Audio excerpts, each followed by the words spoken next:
How is it going, guys, and welcome to week 8 of the PPL, where Celta Deino this week are taking on Pittsburgh Pyroar. Now, as we currently stand, we are 4th. We are only 3 points behind the title. We can, if we win today and everyone else above us loses, we still have a shot at the title. But unfortunately, Ellie, underneath us, is hot on our heels, which means that if we don't win, she can actually overtake us with a win. So I'm just going to quickly go over the teams. The team I brought was Dragonite, Sylveon, Lumineon, Garchomp, Bronzong, and Mega Bayonet. But if you look at that team, I should have brought Hydreigon so badly. I don't know why I didn't. Scarf Hydreigon completely destroys him. I'm not too sure why I didn't bring Hydreigon. I guess I wasn't thinking straight, but it doesn't matter because we played this game already, and yeah, I mean, the Dragonite set I have here is, I think it's Bulky Band with Outrage, Steel Wing, Extreme Speed, and Fire Punch. I believe it's that anyway. Now the reason for Dragonite here was I thought that I could possibly set up on that Tentacruel or the Arcanine, depending on whether the Arcanine had Will-O-Wisp or not, because Arcanine can't really do anything to Dragonite. Or maybe I could even set up on that Gliscor, because unless it has like Ice Fang or something, it can't really touch me. And if I could have set up like if I could have just got off an Outrage, I could have done significant amounts of damage to things.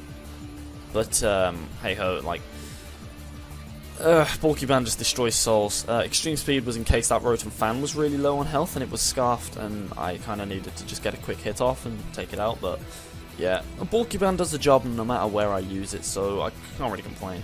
Sylveon here was a Choice Spec Sylveon with Hyper Voice, Psyshock, Shadow Ball, and Baton Pass. Now, the reason that I bought that was because I thought that, well, he has nothing on his team that really wants to take a Choice Spec's Hyper Voice. And if you look at his team, the only thing that kind of does is Tentacruel, and I have Psyshock for that. But hey ho, it doesn't really destroy me too much in the long run. Tentacruel doesn't, because Psyshock does completely maul it, and yeah. Now, I bought Lumineon here. Lumineon here was brought simply because I thought that Arcanine was going to be physical. I thought that this Arcanine was going to be a Choice Band or Choice Scarf, and Lumineon deals so well with physical fire types, it's unreal. Like, you're going to see at some point, it's going to take on a Darmanitan, and it's going to destroy. Like, it's just going to destroy that Darmanitan. It's just going to take it.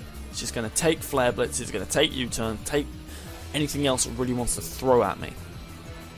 But yeah, that's just the thing. The set I bought was physically defensive with Defog, Tailwind, Scold, and U-Turn. U-Turn just to keep a bit of momentum. And yeah. Garchomp here. Garchomp was scarfed. I wanted quite badly. No wait, what set was Garchomp? I think Garchomp was actually Swords Dance. Or Band. No, Garchomp was Choice Band. Yeah, Garchomp was Choice Band as well, because I thought that I could just bust holes through his team. I bought Outrage, Earthquake, I think Iron Head, and Firefang. I don't know why I brought Firefang, to be honest. I'm not too sure, but I think I was expecting something else, because if you look at his team, I mean, Firefang does hit Shaman very well, but I'm not sure why I'd even consider bringing such a low power move. I guess it must have just been that way when I genned it and I didn't have time to change it, but hey ho, that was a thing. Now, next up we have Bronzong, and Bronzong's job here was to deal with that Shaman and to deal with that Kyurem, because they can't do anything to the Bronzong set I brought. Bronzong here is 252 special defense, 252 HP, and Shaman and Kyurem can't touch Bronzong at all. Exactly. I mean, the set I brought was like Stealth Rock, Gyro Ball, Protect, and Toxic. And yeah, it was supposed to sit there and take some moves from some things, and do some things and some stuff and some stuff and some things, possibly get a Toxic off on something, but yeah. And my final Pokemon here is Mega Bayonet. It's fully specially defensive Mega Bayonet, because I seem to adore that thing. 252 HP, 252 special defense with Infestation, Destiny Bond, Shadow Claw, not Infestation, sorry, oh my god, what was the set on this thing? I can't remember. It's been like 2 weeks since I played this game. I haven't had a chance to to record this one yet, so I think it was Shadow Claw, Destiny Bond, and Thunderwave, and something else. I'm not too sure. I will, but I know that the job I had for this thing was simply to kind of, if that Chiron wanted to run amok, I could just, you know, Destiny Bond it and watch it go down, but it didn't particularly work out that way. But hey ho, the team he's bought, it kind of scares me because that Gliscor I can't really do anything to if Lumineon and Sylveon go down. And why did I not bring Hydreigon in this game? Hydreigon, it just rips his team apart. I guess I didn't analyse him enough. I guess I didn't, but hey ho, we'll just get into this match, and yeah, hope you enjoy, guys.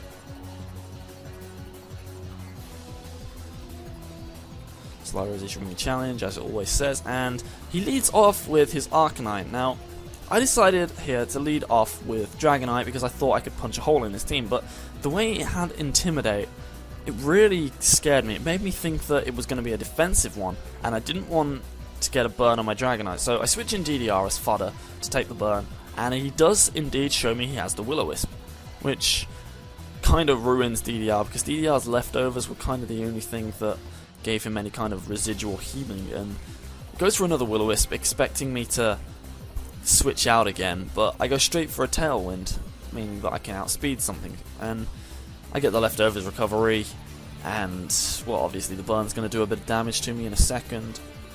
But yeah, this Arcanine was a bit of a problem. He switches it out here, thinking that I'm going to go for something else, and he goes into Balloon Boy, his Rotom. I go for a Scold here, because I wanted to get a bit of damage off on the Entei, and it hits the Rotom. I don't get the burn, unfortunately, but this does mean that the Rotom's going to be able to like fire off a Volt Switch or something next turn. Now, I go for the U-turn here, because I kind of thought that if it was Scarf, I would outspeed it anyway, but I kind of risked it there. I went for the U-turn, which kind of shows me that it isn't Scarf, because, yeah. I go into Fernando here, and I was just thinking, right, I can just fire off some moves, fire off some Hyper Voices, and that'll be that. But he goes for a Volt Switch as I switch in, which means that immediately he's got the initiative, and he goes back into this Hipster Entei. Now, for some strange reason here, and you're going to see in a second, I decided to stay in and go for a Hyper Voice, which does absolutely pittance. It does nothing. And this thing's able to just go for a Flare Blitz, which it was carrying simply for Sylveon to deal some damage. And that just means that Sylveon is now completely useless without a Tailwind. And so I don't know why I did that. I don't know why I stayed in and went for a Hyper Voice. I assumed that I obviously wasn't thinking right, but I don't know.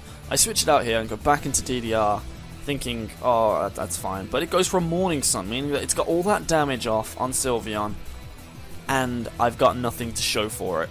So it's back at full health, and yeah, it's completely screwed at this point. So my only hope at this point is to be able to get a slow U-turn off into something that can deal massive damage to that, but he switches out before I even have the chance to go for a U-turn, but I go for a Tailwind anyway for some reason.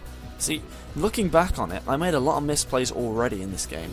So I go for the Tailwind there, knowing that I can outspeed something now, but that just means that if I'm staying in with DDR too much, it means that it's going to get considerable burn damage racked up on it, which really hampers its bulkiness. So I go for the U-turn now, for some strange reason. I go for the U-turn now, thinking, oh, he's going to have Giga Drain or something, and go into my Dragonite, go into Kolarov.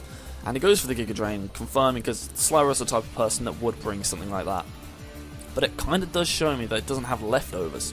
So he withdraws the Tentacruel and sends back out the Entei.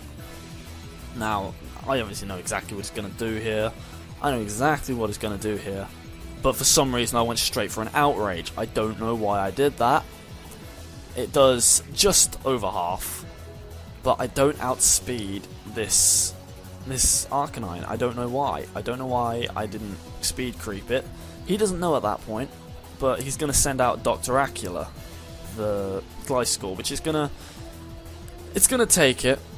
It's going to take it fairly well. It's going to do just under half, and he's going to get the Toxic Orb off. He's going to get the Poison Heal activated. Now, unless I get a critical hit here, I can't take out this Slyroh, and he's going to show in a second that he does indeed have the Roost, which means that my physical threats are completely hampered against this thing. I should have bought Hydreigon in this game. I really should have.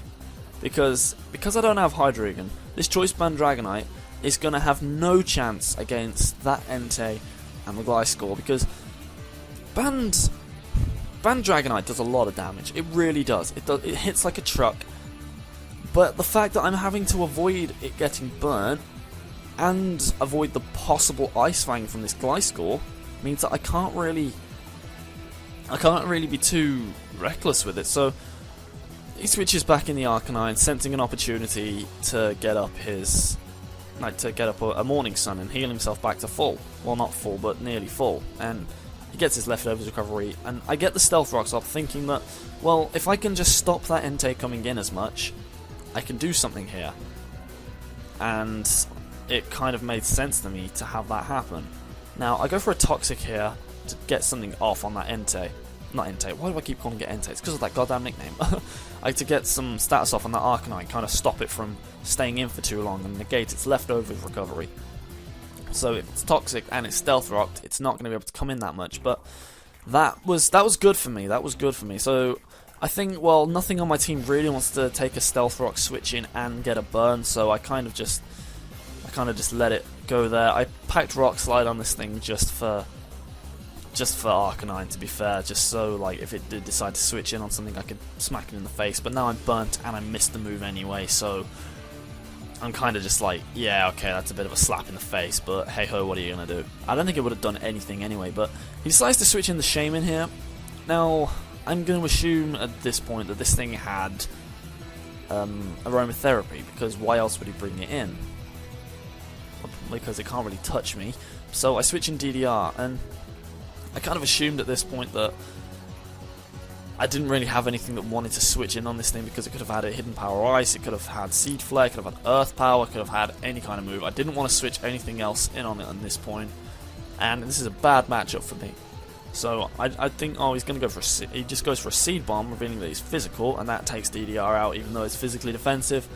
I mean, DDR was burnt, DDR was going down anyway, but in hindsight, I don't know if I should have sacked it off there.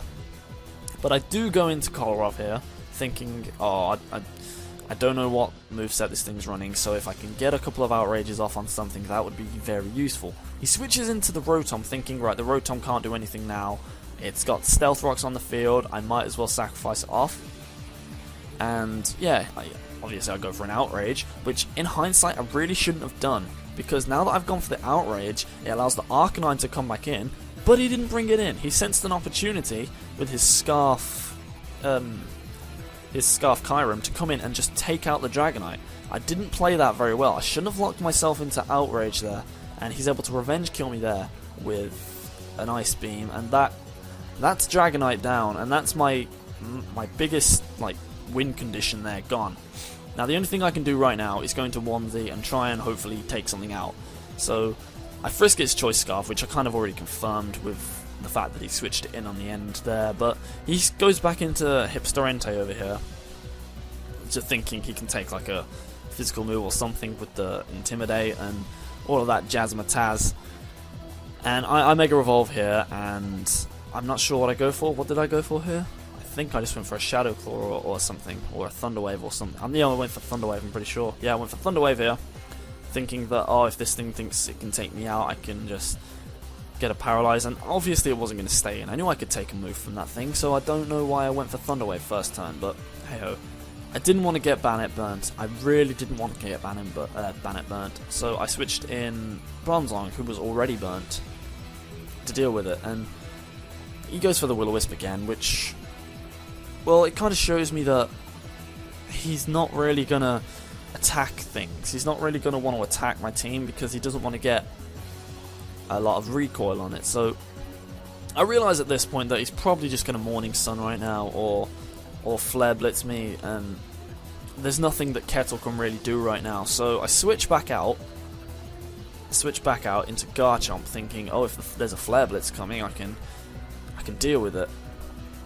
and he goes for a Morning Sun. So that was a kind of strange play on his part, because he's got the Toxic, so he's going to be taking damage anyway, but at that point Toxic wasn't too bad, and it means that he can switch in his Entei again. Now, I pulled a double switch here, trying to get some more Toxic damage off, and I go into Fernando, who obviously this thing can outspeed and take out with a Flare Blitz or something, and he withdraws, which I was like, why?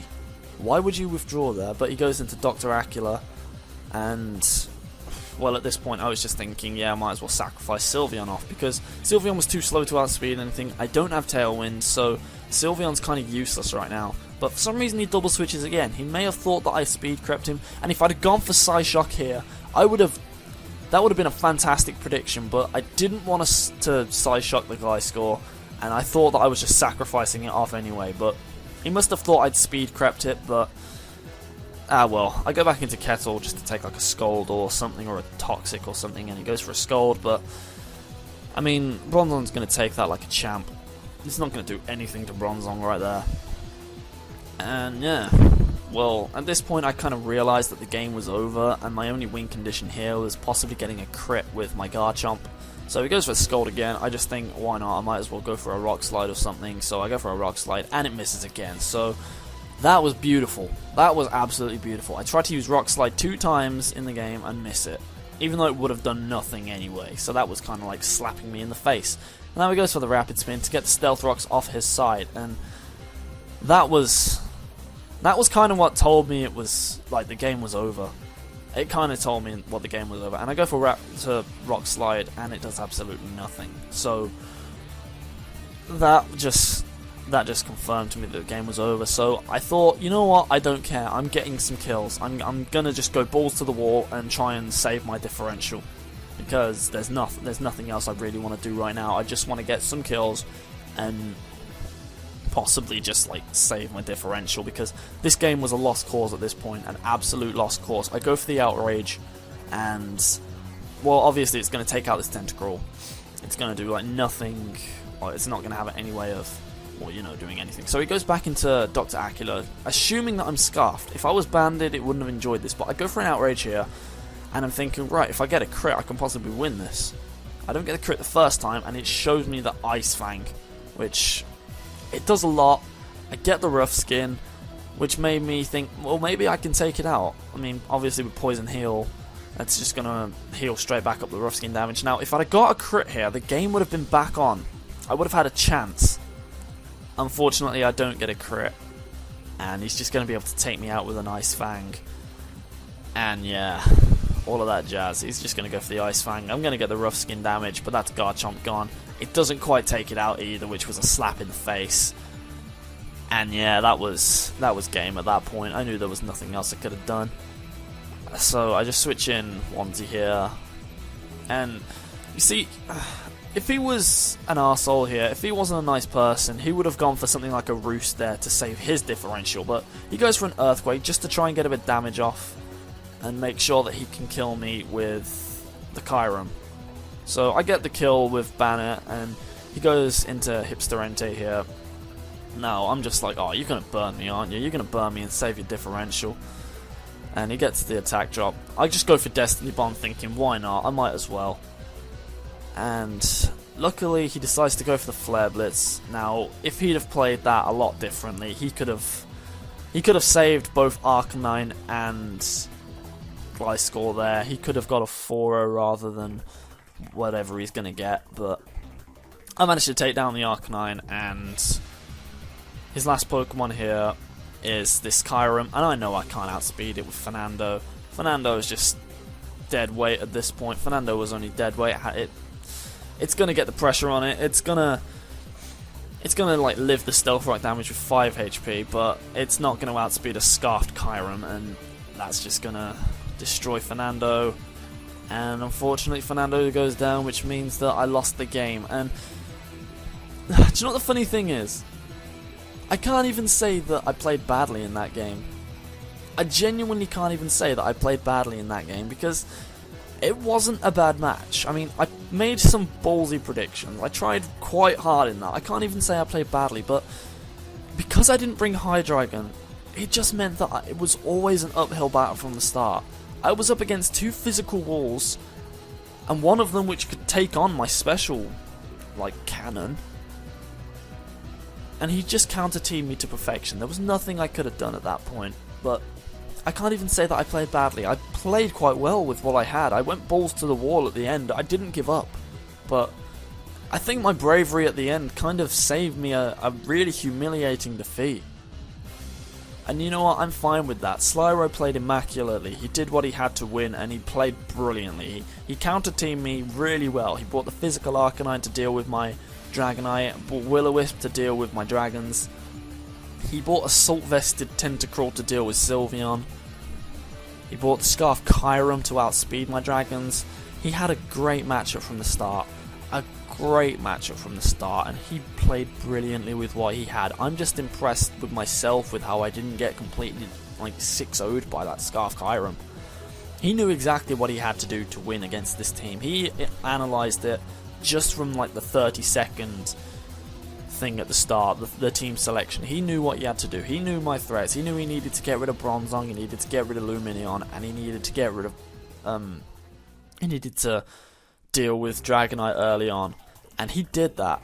My only chance of winning this match would have been if I'd have kept Dragonite alive long enough and not just tried to outrage spam, because I knew that he had that Scarf Kyurem, I knew that he had Will-O-Wisp, but for some reason I decided that outrage spam was, like, it was doing damage, and that's probably the only major misplay I made, that outrage on the Rotom, because the thing I was up against, the Shaman, it was probably not going to take a Fire Punch, a Choice Band Fire Punch. I would have been very surprised if it had taken a Choice Band Fire Punch, and I don't think Rotom would have survived it either. So it makes no sense to me why I didn't just go for Fire Punch. But I don't know. Maybe I guessed he was going to bring in the Arcanine. Maybe, you see, when you look back at things, you look back at them with hindsight, and you know what you could have done to win. But at the time, I wasn't sure. At the time, I didn't team build correctly, and he punished me for it. And he played brilliantly. So, good game to you, Slyroh. Make sure you guys go and check him out. I'll leave a link to his channel down in the description, all that good stuff. And yeah, that kind of does signify that our title challenge is kind of over, unless we beat Ellie next week. I'm not sure if we will, I'm not sure if we can, but we'll try. So yeah, thanks for that, guys, and I will see you guys in the next episode of whatever I make. Bye bye!